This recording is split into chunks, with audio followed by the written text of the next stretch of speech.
hate that summer's over. I miss summer, especially when I was a kid. My dad used to barbecue a lot when I was a kid, man. I lived at home for 18 years, first 18 years of my life, and I never once, ever remember my dad cleaning the barbecue grill. Never once, man. It's scary now. As a child, all I remember doing was standing there going, Dad, there's some stuff on there. Shut up. That gives it its special flavoring.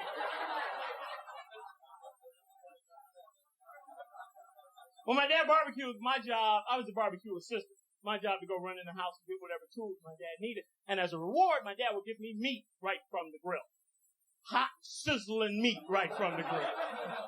I had to be barbecuing. You want some meat? Yeah, Dad. I want some hot dogs. Want some hot dogs? Some hot dogs. My dad would cut some hot dog, put it in my mouth.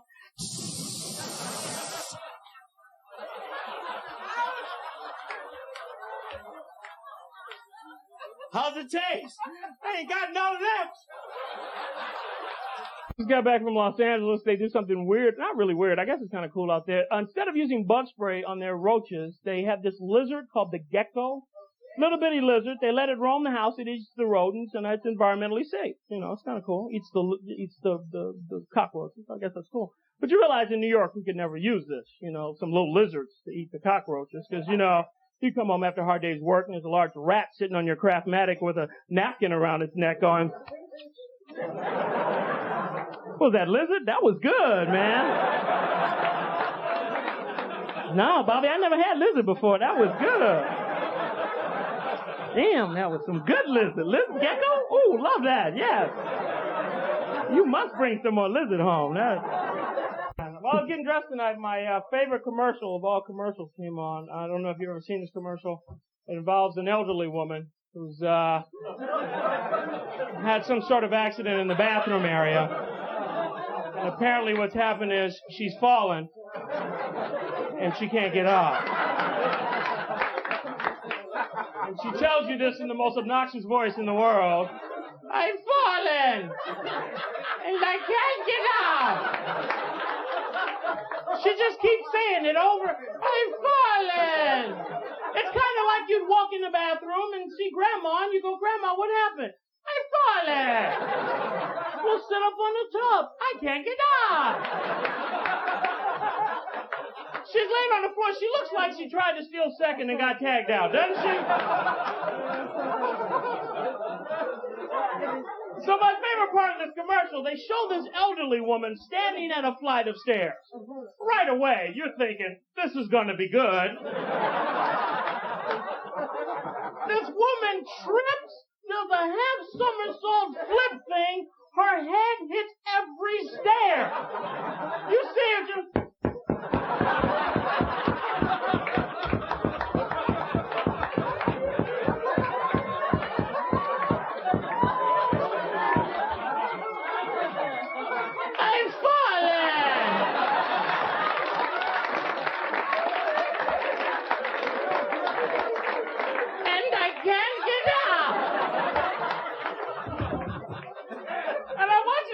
You need one of these when you go drinking. That's when you need one of these. You're laying in a parking lot somewhere. I'm fired! And I can't get up! Are you injured? No, I'm drunk, damn it! That's how he gets me! I think most men here would love to have one of these, because, you know, we'd abuse these to death, man. You'd be at home going, I can't find the remote control! I'm hungry!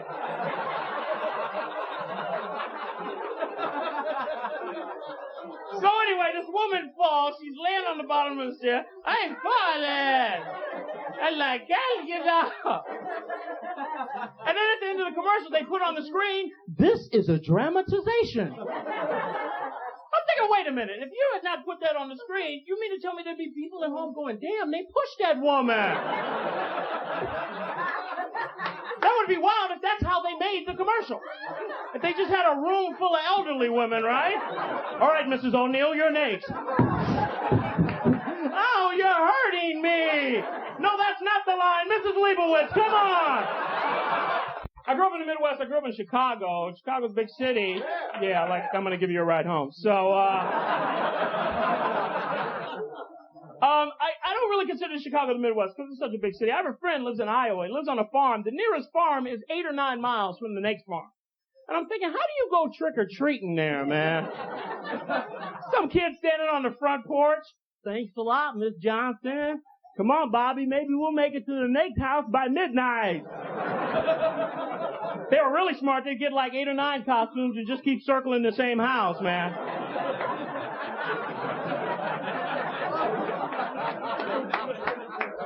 I live in the West Village now, and I live in an apartment building. 1,000 people live in my building. 1,000 people live in my building. Now, you would think for a child during trick-or-treat, during Halloween, this would be the perfect building to go trick-or-treating, but it's not. High security building, you know. I always see kids in the lobby, you know, standing there. Who is it? It's Billy the vampire. What do you want, Billy? Trick or treat. You know, it's New York, man. New Yorkers would never come down and bring candy. You know, there's some guy going, I'll throw it out the window. New Yorkers, man, we have attitudes. There'd be some guy throwing out like a canned pumpkin out the window. Hey, man, that wasn't funny. You threw a canned pumpkin. Luckily, it hit my brother in the head. You know, his little brother be laying on the ground going, I'm falling. I like Dracula. I used to get teased a lot when I was a kid. 2 reasons. First of all, my first name is Rondell. Stupid things rhyme with Rondell. When I was a kid, I used to go to school, and these 2 women would stand on the corner and go, R-O-N-D-E-L, Rondell, you can go to hell, Rondell. It was my mom and her sister. The other reason why I got teased, when I was a kid growing up, I happened to look like a very famous cartoon character. I look like McGilla Gorilla. Yeah, I know, a couple of you going, yeah, he does. I told you he looks like McGilla Gorilla. Kids were cruel. I'd be at home looking out the window. Cars would pull up. How much is that gorilla in the window? Neighbors were going to take our advice. The only problem with this whole thing, my mother had no idea who McGilla Gorilla was. But she'd have that mom wisdom. You know, the things your mother says to make everything feel okay. I'd come home crying. Look, this is, I look like big saliva bubble coming out, you know. This is, I look like McGilla Gorilla. My mother would be going, that's okay, you look like McGilla Gorilla. You just be the best little McGilla Gorilla you can be. Now, baby, finish your banana and get the hell out of here. Some of these low economy cars, man, you know, anybody own like a Chevette? Anybody own a Chevette? You know what I'm talking about. These are the type of cars, you try to do 64 miles an hour in it. You're in your car going... But check this out. Porsche makes a car. I read this in a magazine. Porsche made a car called the Porsche 911 Turbo S. 5-speed car, goes 187 miles an hour. Now, Time magazine ran an article on police cars in America. They say the average police car goes 120 miles an hour. Now, folks, you don't have to be a rocket scientist to figure this one out. Cops go 120, you go 187, you win! Think about it. You pass a cop at 187 miles an hour? It's like...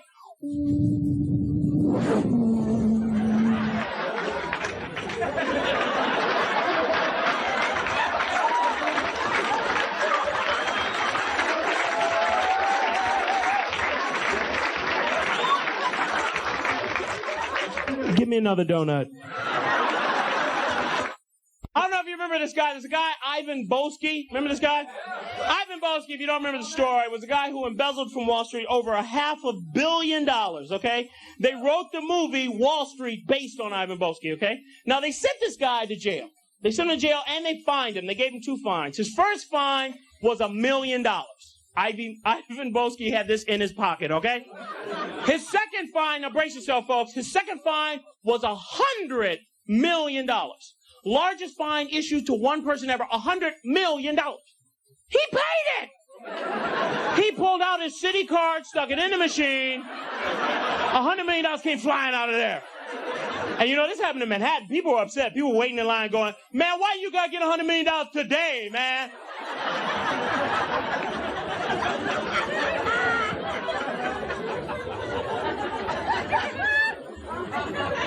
That's a lot of money when you think about it, though. $100 million.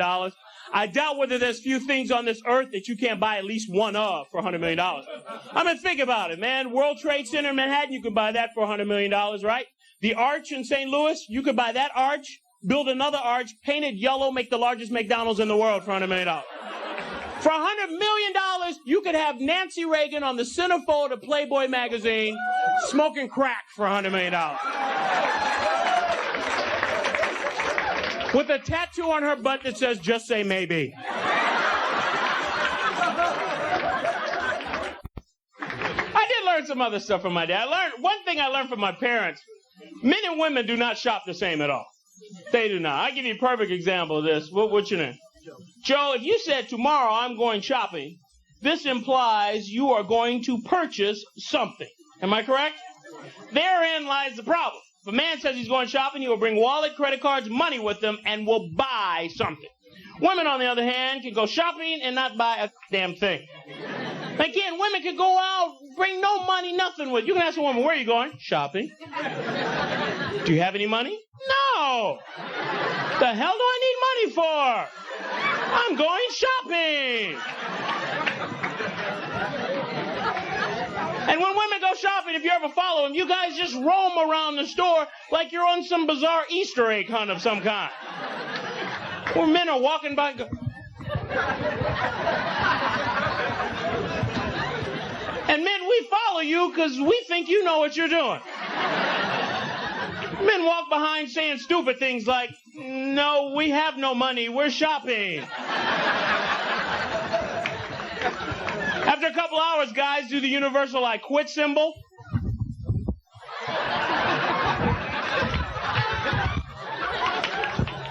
How long are you going to be in there?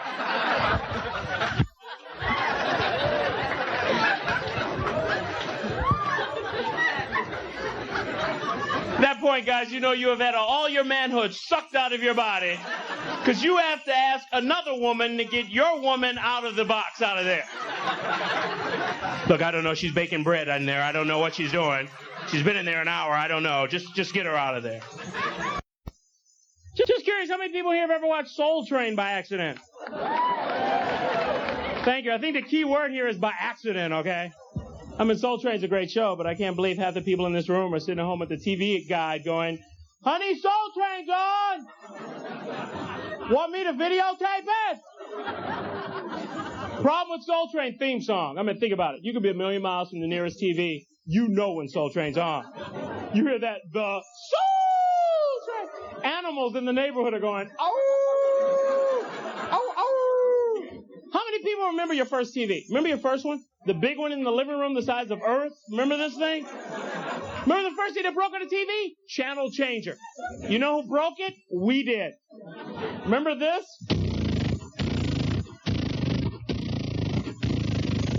Mom, there's nothing on television!